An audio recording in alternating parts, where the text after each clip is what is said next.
Morning. Welcome to training camp. Appreciate everybody being here. Hopefully everybody had a good summer. Excited to get started with this team, with this season. 25th season for the organization, so that's a key marker there. I'd say personally, begins my 26th season in the NFL. Honestly, it's really a blessing to be in this situation, to be in the position that I'm in. To have the opportunity that I have in front of me. Certainly don't take it for granted. Every year is important. 26 seasons means I'm just getting older. But we're looking forward to getting started here. I'd say really training camp starts Monday. This first few days is to kind of get everybody back moving around. But training camp really starts on Monday. Once we put the pads on. As far as the team is concerned, a couple just housekeeping items I figured I'd just address here. So we've got a couple players on the physically unable to perform list, NFI list. So those are league-determined lists just based on their situation or category. The two players, obviously EJ, is probably a little bit more longer term. Kind of see where he is later in the season. And MJ really kind of working his way back there from the injury he sustained against Jacksonville, I believe, there, mid-season or whatever it was. So making progress. There's a chance we'll see him in training camp, kind of see how it goes there. And then Jay Knoll, honestly, it happened 3-4 days ago. He's got a little bit of an issue with his finger. He's catching passes. He must have caught it the wrong way. So short term, not real concerned. Probably be a few weeks, kind of see how he progresses. As it pertains to Tank, so he's not on a PUP list. I'd say Tank's worked really hard to put himself in a position. I'd say he still has some work to do. So you're not going to see him practice, like he won't be on the practice field. He still has some things that he has to go through.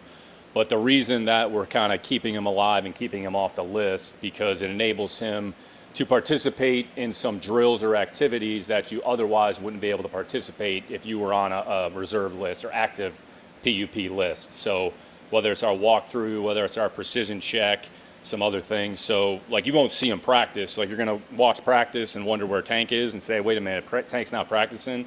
Well, it's by design. So he's got some ramp up work that he's still going to do, but there's some other things that we can do with him to kind of incorporate him into some, I would say, team / crossover / walkthrough type situation. So I'd say I just want to have some clarification just so you guys had kind of an understanding of kind of those particular situations.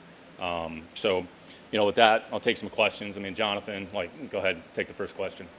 For Tank to get this far, what was the approach to get him back, and what would you say about how he's progressing?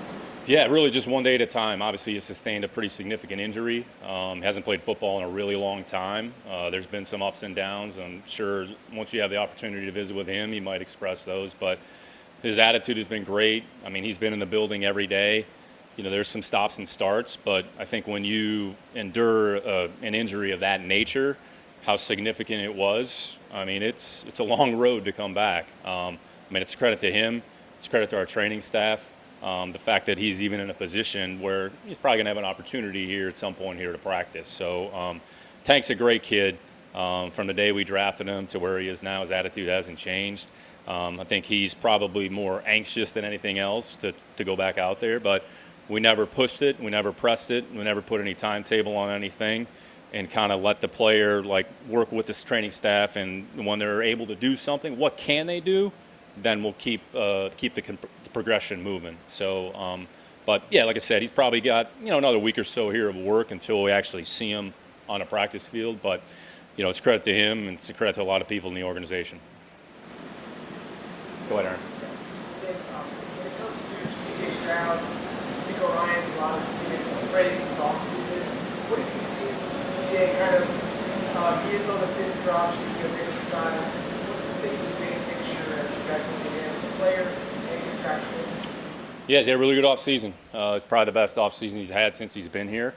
He's had a good attitude. He's been consistent. He's got the right mindset. I'd say we've definitely had productive conversations over the course of the spring. So, there's a possibility that something could come to fruition.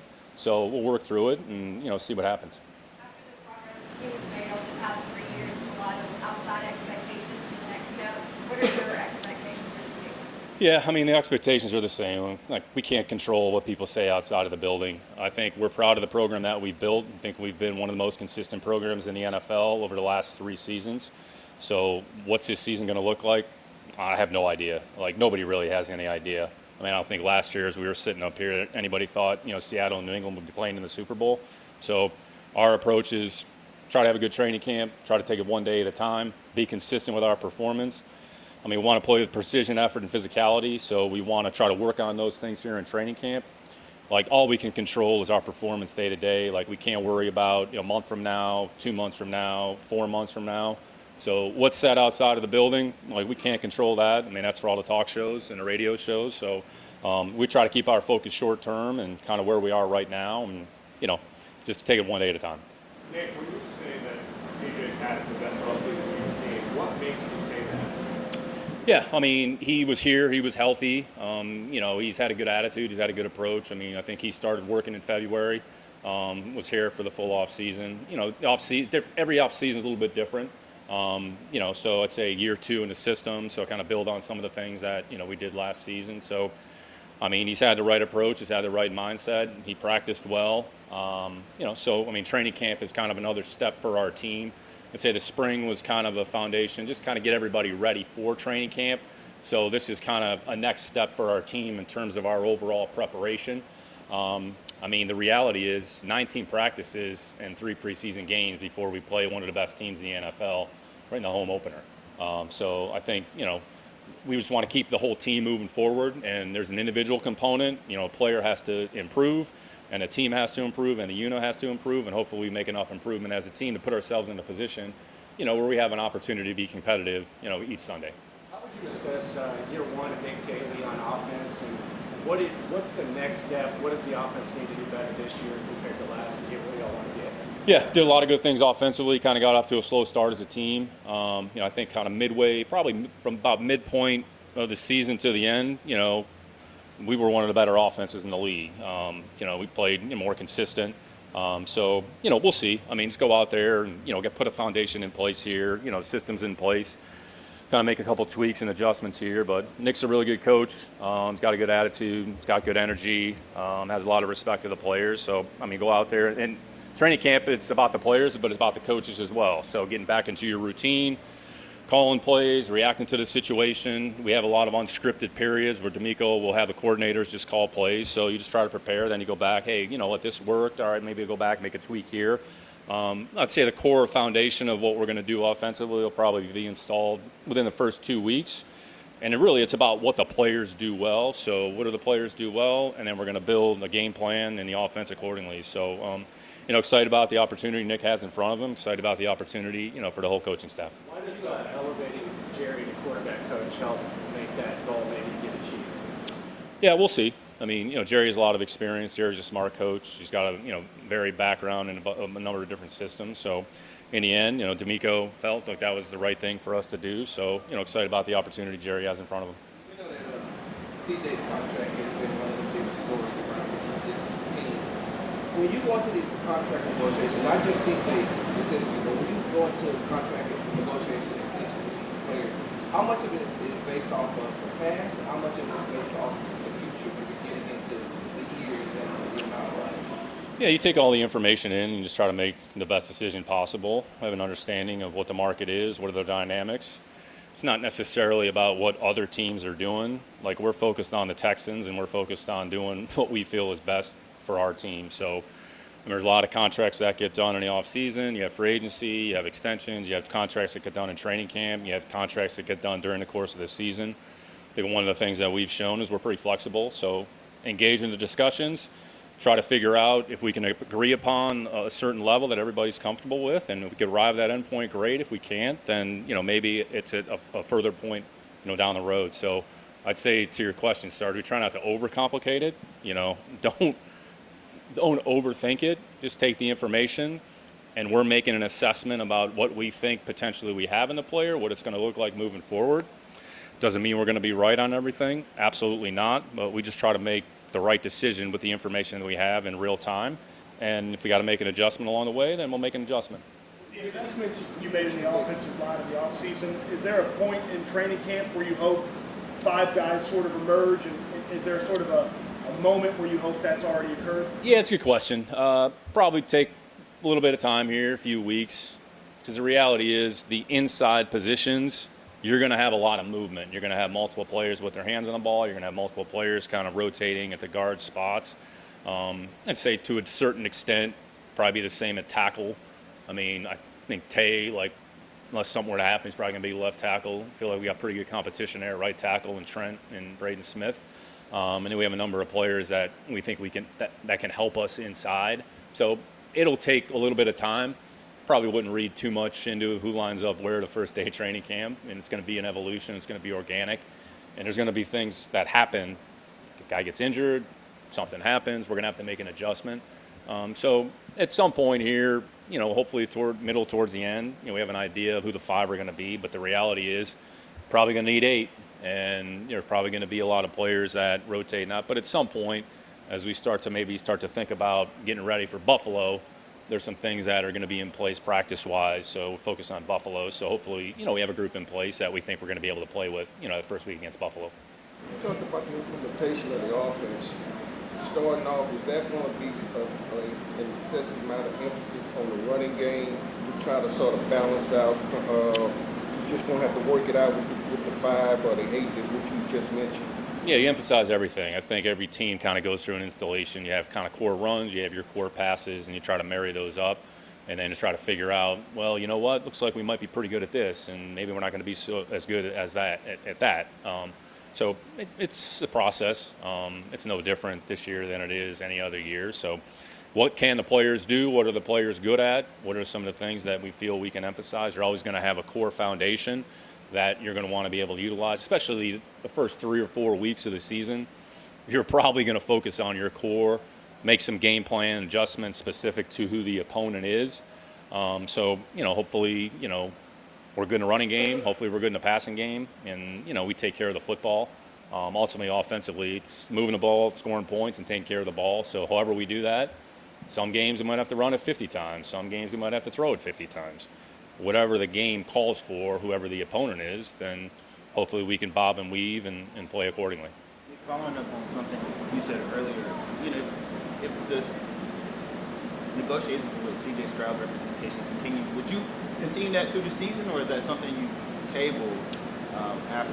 Yeah, we'll see. I think we'll take it one day at a time. Like I said, we've had pretty constructive discussions here over the course of the spring. So I'd say, there's a possibility something can happen in training camp. If it doesn't happen in training camp, then we'll probably have to make a decision about, what we feel makes the most sense. So, like I said, try to take it one day at a time. And, if we reach an end point, great. If we don't, I think everybody understands what that, will entail as well.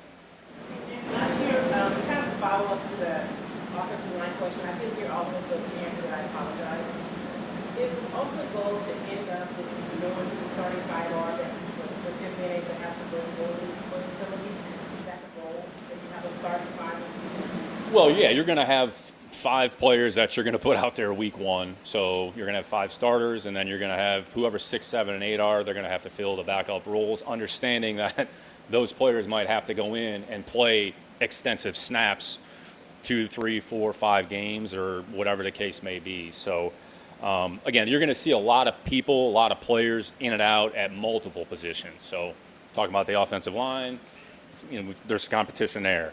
Say there's competition at the punting position as well. So we have 2 players there.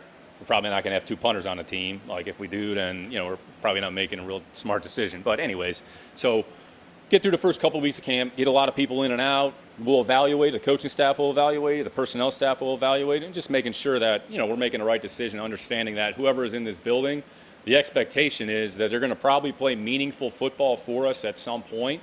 So we'll try to keep those players in the building as best we can. You mentioned the punting competition.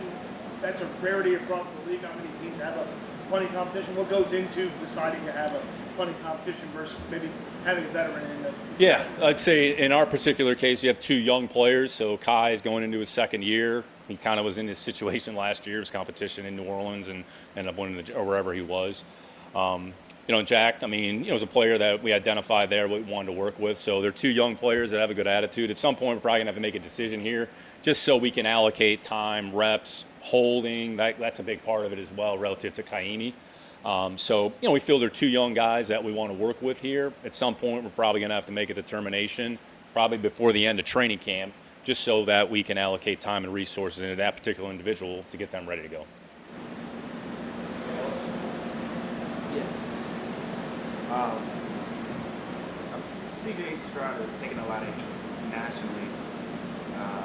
The criticism based on that last playoff game. I know you've spoken a little bit about what happened in the past, but how do you think he's handled that in particular this offseason? Yeah, I think he's handled it well. I think human nature is people are going to form opinions, good or bad, of you. I mean, that's just the nature of the world in which we live. So, how you choose to handle that, we all handle it differently individually. So, CJ's a good kid. He cares a lot about playing good football. He cares a lot about this team and this organization. However he chooses to handle it, I'm sure he's got a good team around him, and that's counseled him about how to handle things. Our job as a coach, general manager, organization is to support our players. We're always going to support our players, and we're going to be there for whatever they need. So, look, everybody's got an opinion this day and age, right, wrong, or indifferent. I'm sure people have an opinion of me. No problem. Respectfully, I don't really care. I'm not really in the opinion business. So what I try to do is just show up, have a good attitude, do the best I can every day. And I think that's all anybody can ask of anybody else. What else is said? I would just say this, when you're not in a building, when you're not with an individual on a day-to-day basis, you really don't have all the information. So you can make judgments and cast aspersions and say whatever you're going to say, but sometimes it's out of context. So look, that's just the world in which we live, and how every individual handles that and how they process that. They're going to do whatever they feel, is the best thing for them. So love having CJ here. I'm glad he's our quarterback, and, we're going to support him like we're going to support our other players and do whatever we can, to help them and make them the best version of themselves. We're going to get an opportunity to ask this, but you've seen CJ and Will walk through this door as rookies, especially in this franchise is making a turn. What have you seen as far as their leadership skills that are concerned getting into you? Yeah, it's growing each year. They were young kids when we drafted them. They were, 21, 22. I don't know how old they are. They're 24, 25. They're 3-4 years into their career. There's a maturation process that takes place, so had a good attitude. Leadership comes in different shapes and sizes. I think sometimes people think leadership is one thing. Leadership's about action. It's not necessarily about words. So your actions are ultimately what people are going to see and ultimately what you're going to be defined by. So what are your habits day to day? That's how you earn the respect of your teammates and those that are around you. But I'd say from where they started to where they are now, they've grown by leaps and bounds. And I'd say they're their own individuals. They have different ways, they have different personalities, and they have different leadership qualities. But leadership comes in many different shapes and sizes. Say I'm very fortunate to have been around a lot of good leaders. I think our head coach has a certain way of when he was a player, his leadership style was maybe different than from someone else. But I don't think I'm stepping on a line here when say that D'Amico was probably one of the best leaders this organization has had as a player. And I would say that has continued in his role as a head coach. It's a different type of leadership, maybe, but a lot of those qualities have carried through. So they've definitely grown, and you've seen them kind of coming into their own as men. They're gone from young kids to they're grown ass men. That's what they are. All right. Thanks.